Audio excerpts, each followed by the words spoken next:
On today's Locked On Thunder podcast, the Oklahoma City Thunder beat the Miami Heat. Josh Giddey has a big week, and is he bouncing back? We'll talk about it all on today's show. You are Locked On Thunder, your daily Oklahoma City Thunder podcast.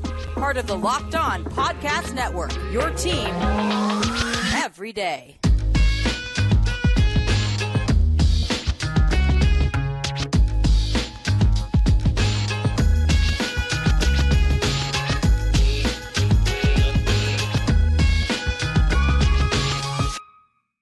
Let's get it going on the Locked On Thunder podcast, on the Locked On Podcast Network, your team every day. I am your host, media member, and Inside the Thunder beat writer, Rylan Stiles. Follow me on Twitter at Rylan_Stiles. Follow the show on Twitter at LOThunderPod. Email the show, LOThunderPod@gmail.com.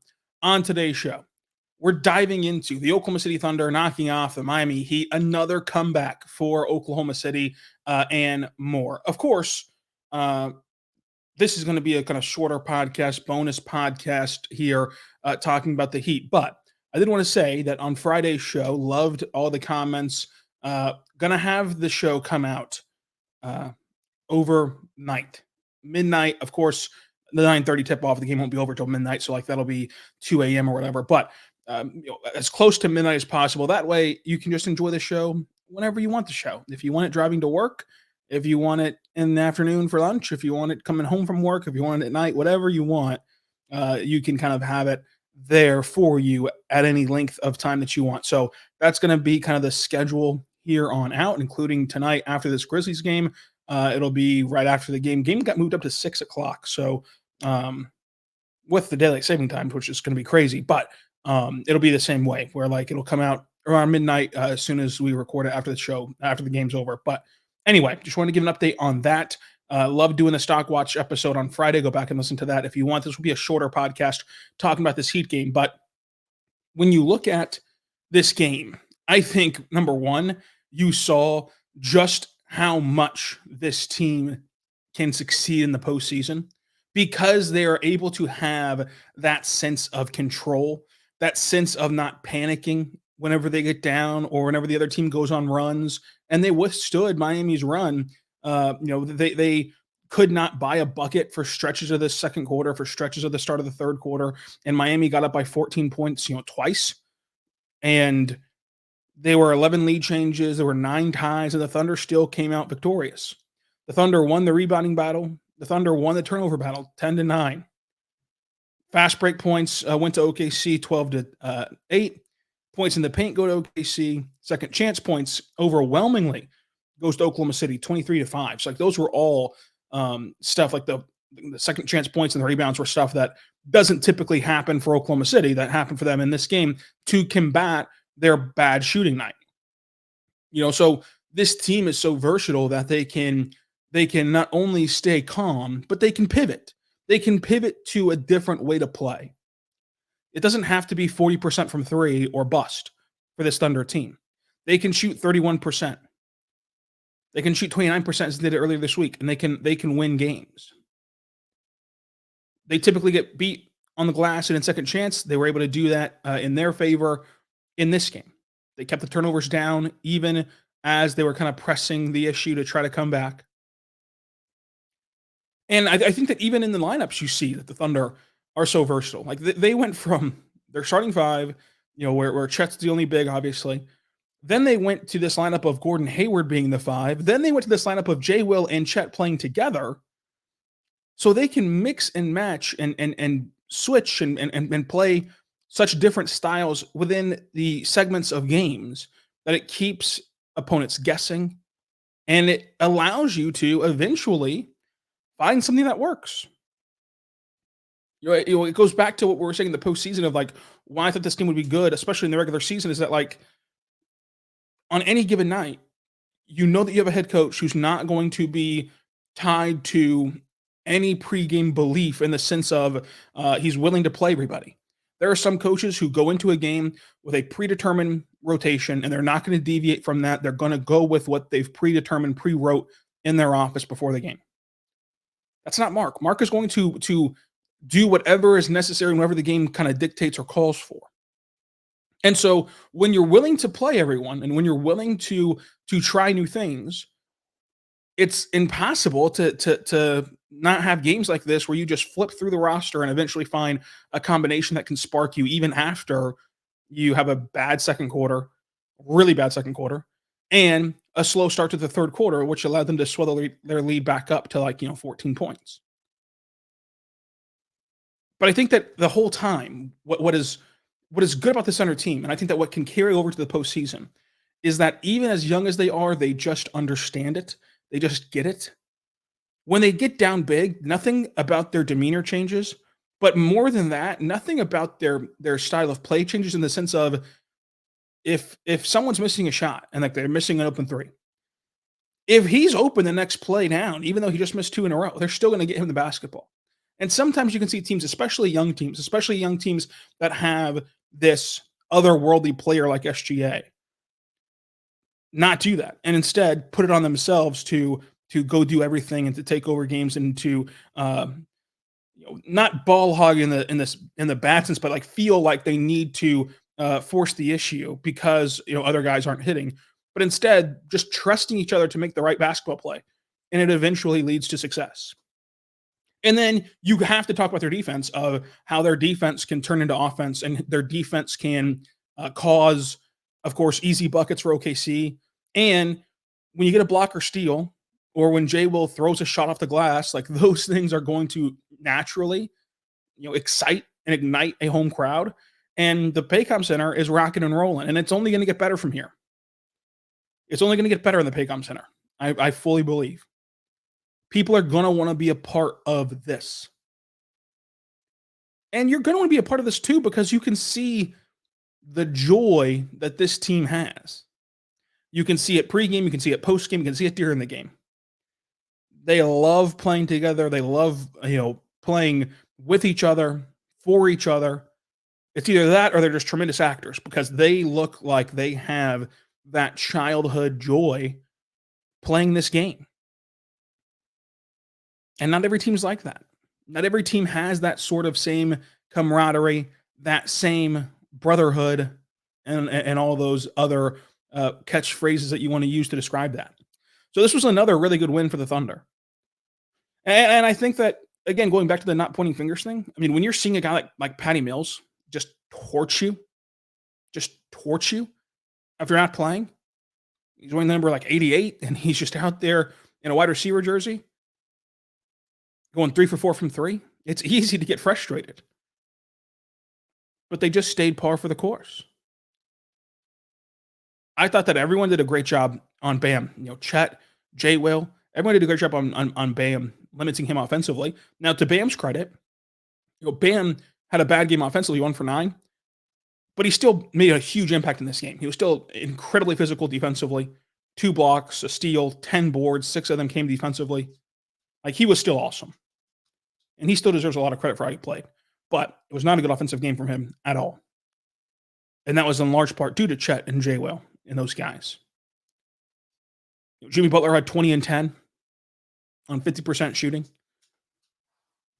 But I think that this Thunder team, you saw them really band together and make another comeback, and that's why they lead the NBA in comebacks of double-digit points, and they're just routinely doing this. Now, clearly, you don't want to get down by double digits. That's not the goal heading into a game. But it's going to happen. Basketball is a game of runs. And these teams, especially as you start to play these playoff teams, which Miami is a playoff team, of course, in the Eastern Conference. As you start to play these games that mean more and are bigger, they're going to be able to hit shots. They're going to be able to get hot and get comfortable. How do you react when that happens? The Thunder react very well. And so because of that, I believe that this Thunder team is going to be able to go far in the postseason, is going to be able to handle themselves in a 7-game series, because they're also just extremely talented. So if they can steal a game or two, and then they can just use their talent to win another game or two, that's a whole series right there. So this team is really, really, really set up to have success, and it's going to be an interesting postseason. But in the course of this regular season, there's still a lot to learn. One of the biggest things to learn about is Josh Giddey, which we're going to talk about coming up. But first, I want to say right now, by our good friends over at eBay Motors. Go there right now. eBay Motors, millions of parts to choose from for your guaranteed fit. It's awesome. Passion, drive, and patience. That's what brings home the winning trophy. That's what keeps your ride or die alive as well. eBay Motors has everything you need to maintain your vehicle and level up to peak performance, from superchargers, roof racks, exhaust kits, LED headlights, and more. Whether you are into speed, power, or style, eBay Motors has you covered. With over 122 million parts to choose from, your number one ride or die, you'll always find exactly what you're looking for with eBay's guaranteed fit. It's going to be awesome for you to check it out because it's going to guarantee to fit your ride every time or your money back. Plus, eBay Motors is going to have you burning rubber, not cash, at eBay Motors. Check them out today to keep your ride or die alive. Eligible items only. Exclusions do apply at eBay Motors. We're back on the Lockdown Thunder podcast, on the Lockdown Podcast Network, your team every day. Thank you so much for making us your first listen every single morning, every single day. We're here for you talking Thunder basketball. Subscribe for free across all podcasting platforms so you never miss an episode. And again, it's going to start to come out from here on out, midnight, and just midnight every day. Going to be out there for you, of course, give or take with game endings, but we're not working around games around midnight. But nonetheless, Josh Giddey, I thought he played really well in this game. 9 rebounds, 6 assists, 11 points, only 1 turnover. He was 1 for 3 from 3 and 5 for 9 overall. Shot 55% from the floor. He was much more engaged defensively. He was a fantastic cutter. One of those shots that he missed was a great back cut as a secondary action player, and got the dump off and missed the layup. But that is stuff that you're going to need to see him get more involved in, and he has been more involved in this week. And so I asked Mark about it after the game. I asked Jado about it after the game, and they both gave rave reviews for Josh Giddey.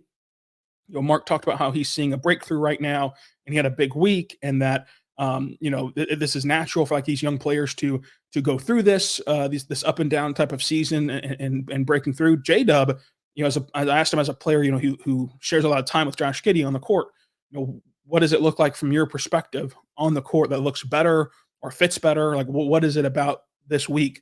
And he talked about how, Josh is figuring it out of what the team needs from him, what the team is demanding of him, in this role, and that teams are defending Josh Giddey the same way that they've defended him, this season, which has given him trouble in the past. But this week, it's gotten better for him because he's kind of understanding that role more.